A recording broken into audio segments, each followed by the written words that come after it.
گروہ گزرا ہے امت میں جس کو نیچری کہا جاتا ہے.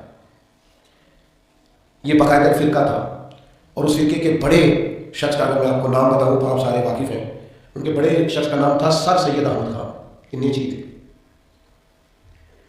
یہ کہتے تھے کہ اگر معراج شریف کی ساری احادیث صحیح بھی ہوں، انہوں نے وہ ساری احادیث لکھی، ساری صحیح احادیث کو کوٹ کیا، ساری صحیح احادیث کوٹ کر کے کہا کہ یہ صحیح بھی ہیں، راوی بھی درست ہیں، 30 کے قریب صحابہ ان روایات کو روایت کرنے والے ہیں. تو پھر بھی کہنے لگے کہ ہم اس لیے واقعہ معراج کو معاذ اللہ تسلیم نہیں کرتے کہ ایک شخص کا، ایک انسانی وجود کا فضا میں معلق رہنا ممکن نہیں اور فضا سے گزر کے جانا ممکن نہیں. کہنے لگے اگر ساری روایتیں درست بھی مان لی جائیں تو پھر بھی چونکہ یہ فطرت کے خلاف ہے، یہ روٹین میں جو کام ہوتے ہیں ان کے خلاف ہے، تو ہم یہ کہیں کہ معاذ اللہ راویوں کو غلطی لگ گئی یہ بات کرنے. یعنی ساری روایتیں لکھ کے بھی تسلیم کرنے کو تیار ہے. اچھا بڑے عجیب لوگ ہیں، یہ سمجھتے ہی نہیں. معجزہ پتہ کسے کہتے ہیں؟ معجزہ اور کرامت کہتے ہیں خرقِ عادت کو. خرقِ عادت کا مطلب ہوتا ہے عادت کو پھاڑ دینا. جو کام عادت کے مطابق چل رہا ہو وہ کرامت اور معجزہ نہیں ہوتا.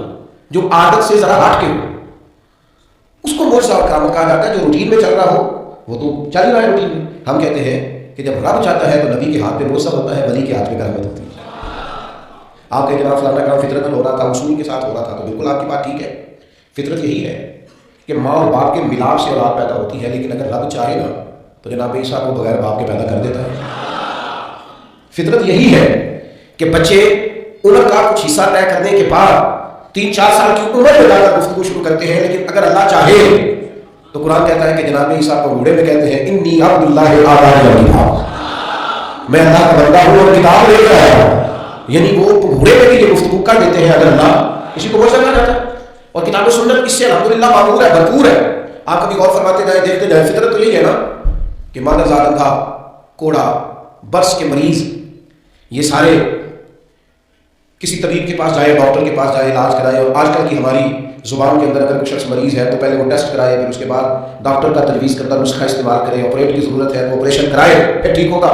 لیکن اگر چاہے گا رب اور دے اپنے نبی کو معجزہ تو پھر قرآن کہتا ہے کہ جناب عیسیٰ علیہ السلام اگر مادر ذات اندھوں کو، کوڑوں کو ہاتھ پھیر دے تو اللہ شفا عطا فرما دے.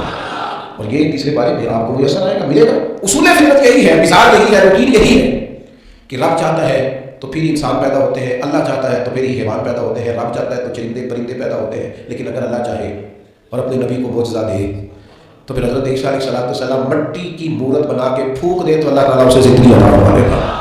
اور یہ قرآن مجید ہے. اب وہ لوگ جو ضد کر بیٹھتے ہیں نا معجزے کے مقابلے میں کہ میری عقل نہیں مانتی، تو بھائی ان سے ہماری گزارش یہ ہے کہ بہت سارے لوگوں کی عقل تو خدا کو بھی نہیں مانتی، تو کیا پھر ان کی عقل کے مطابق